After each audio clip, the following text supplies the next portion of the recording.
Я бабушка, и для меня самое главное в жизни – здоровье моей внучки. Каждое утро она открывает для себя большой и интересный мир, а для этого ей нужны силы и здоровье.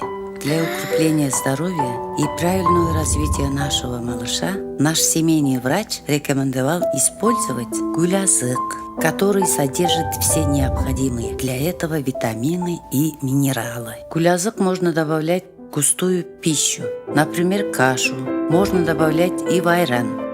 Отдели небольшую часть каши, которую ребенок может быстро съесть, и добавь в пакетик гулясык и размешай. Для здоровья и ума вашего малыша. Получите информацию о Гулязык у своего медицинского работника по месту жительства.